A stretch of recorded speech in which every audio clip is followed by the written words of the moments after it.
Olá, meu povo! Sejam bem-vindos ao meu canal. Eu sou a professora Tatiana Vono e juntos nós vamos aprender, divertir, se apaixonar por história. Segue aí!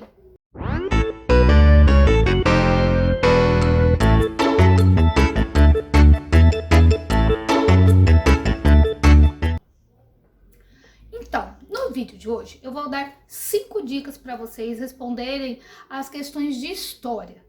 No Enem, no concurso, na sua prova da escola, tá no vestibular, em qualquer lugar. Algumas pessoas dizem que não há regras para poder responder as questões de história, porque você tem que entender o conteúdo e tudo mais. Porém, com essas 5 dicas, vocês vão conseguir responder de um modo muito bacana essas questões de história, tá bom? Segue aí. Dica número 1. Contextualizar. Vocês têm que perceber que existe um período a se tratar na questão. Então, olhem os séculos, principalmente os séculos, eles ajudam muito a entender. O século, se a questão está falando sobre o século XVIII e tem uma alternativa falando sobre o século XVII ou sobre o século XV, então você já descarta ela. Então contextualiza, veja, analisa sobre qual assunto que está falando para você pensar sobre isso. Por exemplo, a questão está falando sobre a independência do Brasil. E a independência do Brasil aconteceu no século XIX. Aí logo depois tem uma alternativa que relaciona a independência do Brasil com o século XVII, com o ciclo da cana-de-açúcar, por exemplo. Não é uma questão que você vai assinalar, ok? Dica número 2. Nessa dica, você vai primeiro ler o enunciado e depois você vai ler o texto da sua questão. Tem muitas pessoas que não têm a famosa leitura dinâmica, que é você ler rapidamente e ter um entendimento muito rápido também. Então, para poder facilitar, principalmente a sua vida, leia primeiro o enunciado, depois você lê o texto da questão.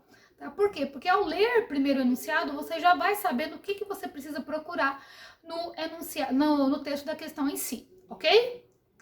Não vai falhar. 3. Alternativas que generalizam. Em história, nada é generalizado.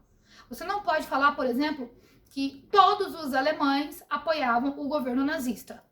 A sua alternativa está incorreta. Agora, se falar assim, a maioria da população, tá, ou der uma porcentagem, aí tudo bem. Então, todas as alternativas que generalizam, você pode descartar. Ô, minha gente, nem a mãe da gente generaliza. Quando fala assim, ô mãe, eu queria ir em tal baladinha. Aí a mãe fala, não, você não vai. E você diz, não, mãe, mas todo mundo vai. Aí a sua mãe diz o quê? Você não é todo mundo. Então nem a sua mãe te generaliza. Então faça-me o favor. História também não é de generalizar, ok? Dica número 4. Que eu acho que é essa dica, né? Eu acho que é. Dica número 4. Na quarta, você tem que entender o seguinte. Os eventos em história, eles não acontecem devido a um motivo. É uma sequência de fatores, é uma sequência de motivos. Então, quando você tem uma alternativa que dá como um único fator para ter ocorrido determinado evento, então ela também está incorreta. Vou dar um exemplo para você. O assassinato do Francisco Ferdinando não foi o único motivo para ter ocorrido a Primeira Guerra Mundial. Ele foi um motivo imediato. Então você pode encontrar motivos imediatos, você pode encontrar motivos, os principais motivos, agora um único motivo, não. A crise de 29 não aconteceu só porque as empresas quebraram. Tá? Não aconteceu só porque a Europa voltou a produzir os próprios produtos. Então existem vários motivos, ok? Agora tem uma diferença entre o motivo imediato e o motivo principal e o único motivo para ter acontecido. A quinta dica é para toda a sua vida. Existem alguns vestibulares que eles ainda enfatizam você assinalar a alternativa incorreta. E aí o seu cérebro está tão maquinado para você assinalar a alternativa correta que você está lendo a questão e você já está procurando as alternativas corretas e você está vendo, nossa, mas está tudo correto. Realmente, uma só vai estar incorreta. Então, quando pedir é incorreta, assinale exceto, então você faz o seguinte: destaca a palavra, passa uma caneta, faz um círculo, porque essa palavra vai te chamar a atenção e você vai lembrar que é para assinalar a alternativa incorreta.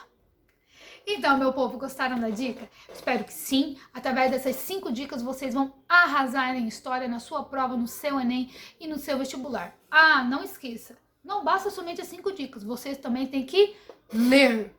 E para poder fechar esse vídeo, eu vou dar uma dica muito massa para você aprender história. Em História e em Ciências Humanas, eu costumo dizer que existem 4 áreas que você deve dominar. Você deve aprender a ler, ouvir, debater e escrever. Então, além de ler os livros, ouçam as videoaulas, ouçam as explicações, conversem sobre o tema, debatam sobre o tema e escrevam sobre o tema. Com essas 4 categorias, você vai arrasar em humanas, você vai arrasar em história, tá? Ler, ouvir, escrever e debater. Dá até um funkzinho. Ler, ouvir, escrever e debater. Ler, ouvir, escrever e debater. Mas é só isso que eu tenho para passar para vocês. Muito obrigada. Gostou? Curte o canal, ativa o sininho. Toda semana a gente vai ter um videozinho muito massa para vocês. E coloca aí nos comentários qual o tema que você gostaria que a gente comentasse por aqui. Tá? Uma curiosidade, uma história de Rondônia, a história do Brasil ou a história geral. Conto com vocês. Abraço.